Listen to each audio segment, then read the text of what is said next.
again with Walkaround, and this is a 1978 R100S that I am preparing for resale on Bring a Trailer. Hopefully it'll go live in a couple of weeks. Tomorrow is May 1st. It feels like March at the moment, cold and rainy, but I should be getting it out for some riding videos in a couple of days. So there's not a whole lot to cover in that I got the bike in 90% original condition. The S-fairing was missing and the rest of the bodywork had been repainted white. Other than that, it was all there. So I sat on it for a while to see if the resale value on stock R100Ss went up sufficient to justify repainting the bodywork, scaring up an S-fairing, etc. But that's, you know, $4 or $5 grand on top of what I already had in it. And I waited long enough and figured, you know, this bike really needs to be ridden. I've basically just taken it out for a couple of short rides every summer. Last 3-4 summers, just to blow the cobwebs out, make sure it was still in good nick, and it is. So, spent the winter basically doing a not terribly difficult refurbishing on the engine and the rest of the drive line. It had the Snowflake mags front and rear that I swapped out for these Lesters. The Lesters are excellent if you set them up correctly. My understanding is that they mostly left the factory with the bearings done wrong. Every time I've got them, they've been a little bit different. So these, for example, they didn't have the BMW correct spacer with the little indent for the so-called wedding band, shims. So I pulled the guts and, you know, basically replaced all the innards with correct BMW stuff. Did the preload, spacing, new bearings, repacked bearings to the steering head, swing arm, those were still good. The engine I took down to the rear main seal and the crank nose seal. I did not pull the shafts or the timing chain because those were all in good shape. So I did a top end reseal, new, you know, push rod tube seals, head gaskets, valve cover gaskets, all that jazz. The usual, as it were. The carburetors had been rebuilt by the guys that I bought this from. The bike had been out of commission for about 10 years. And the guys I got it from were motorcycle guys, but not BMW guys in particular. So the carbs needed a little bit of fussing, but very little. When I first got the bike, I basically just changed the fluids to make sure I had, you know, synthetic in the gearbox, etc. Pulled the gearbox back in place. You know, you pull the swing arm pivots and then you can pull everything, including the gearbox, back in order to clean and lube the splines.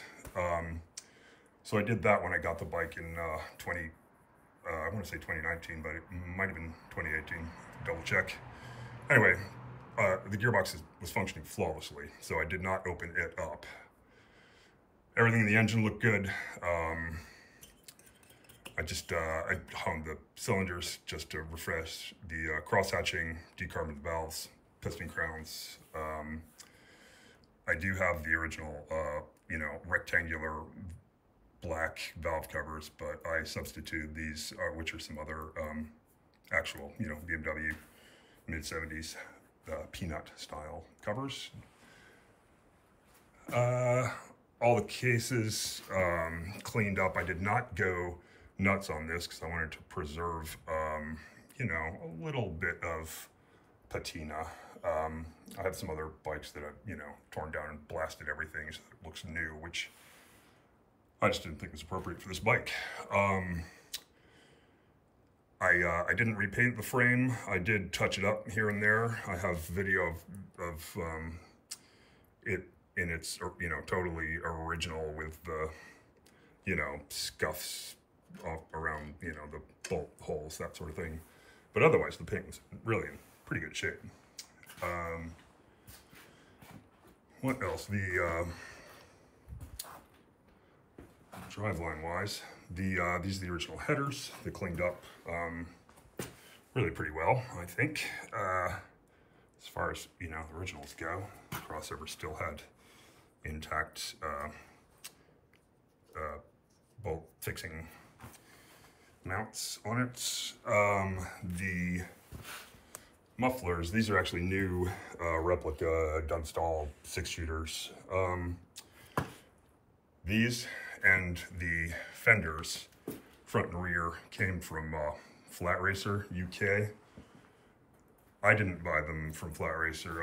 I got them along with another project. The fenders had been mounted, so they're not perfect, but they're in, you know, excellent shape. The mufflers were bagged and boxed new, so that's that. The shocks are actually Shawas that I disassembled, powder coated the springs, and fitted a set of /6 shrouds just to give it more of the retro look. The fuel tank actually also came from another project. The original tank was part of the whole body set that got painted white. But this, I thought, I got it with another project. It had already been painted and fitted with the knee pads and new badges and the fancy cap. And it looks, I thought it looked right with the Lesters that I had already restored for another project. So it just made sense. It all sort of came together. The subframe I shortened and narrowed. You can tell better in the photos. I narrowed it basically so that the frame rails are essentially straight in this plane. They're still at the same angle, so the shocks are still in the same location, same length shocks. The ride setup is exactly the same as stock. The seat I made custom, fiberglass pan, foam from Dynamic Systems, and leather cover. The lock functions, the latch functions. It's on one hinge with an adjustable pin. If I can, you know what, I can't do this one-handed without flipping it up and maybe scuffing the tank. So just, there's photographs of that, you'll see. What else? GPS speedometer with electronic tach from DC Motive, which is just, you know, a reseller out in California. There's a few of these GPS speedos that get resold by various companies. You pay a little more if you get it from a domestic company, but then you get, you know, coverage and tech support and whatnot. It has some of the idiot lights supplemented by neutral oil and charge. So the charging circuit is supplemented by a 330 ohm resistor under the tank, along with the rest of the wiring. The original wiring harness I left completely uncut. So the actual, the original gauge pigtail is folded back and tucked up under the tank. So no cuts were made there. No cuts or modifications were made to the mainframe. Nothing whatsoever. I did not detab it. Because the whole bike was so original, I did want to preserve the possibility for renovation in future. If somebody wants to put it back to absolute dead stock, they can do that. Has the Dyna 3 ignition. I didn't see a receipt for it in the book, but the size of this tells me it was probably retrofit at some point in the 80s or 90s. But, you know, they pretty much go forever as far as I can tell. I've never had one of these come to me burned out. I've never had one burn out, so no need to update that. Hella horn that I put in and substitute for the giant dual FIAMs.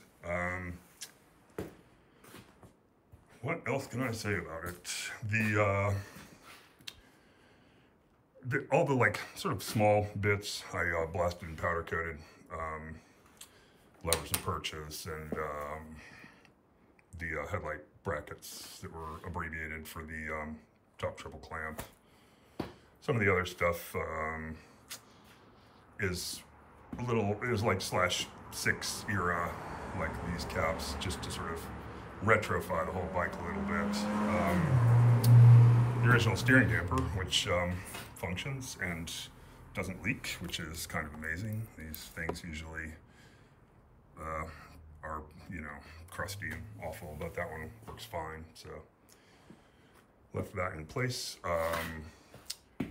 Stainless steel side covers that I just made from, you know, this perforated plate. They're mounted at 3 points here and folded under, mounted there at the existing M6 hulls and on the original battery suspension mounts and side cover mounts. It's got the full-size AGM battery in there. The BMW style power elect port is there for your charging and heated gear. Yeah, I think that's about it. Well, I'll just do it down to the lights. Why not? Folding key, of course. Has the Euro or UK style light switch. So you start the bike with the light off and then, you know, switch the light on. So the starter relay lead that used to go to the headlight relay to switch the headlight off as a load relief function, that was disconnected and retracted and wound up under the tank, which is what you want to see when you see one of these Euro switches on a US bike. So the prior owner knew what they were doing. The /7 switchgear, you know, of course, actually works and is intuitive, unlike the later versions. The flasher not only works, it actually snaps back, which is nice. High beam, low beam. Oh yeah, tail light, of course. It's just a LED, compact LED tail / brake light. Horn. And let's go ahead and do a cold start. Full choke. And see what we get.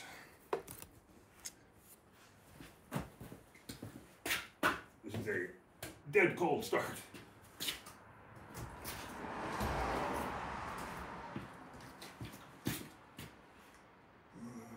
Full choke, got fuel.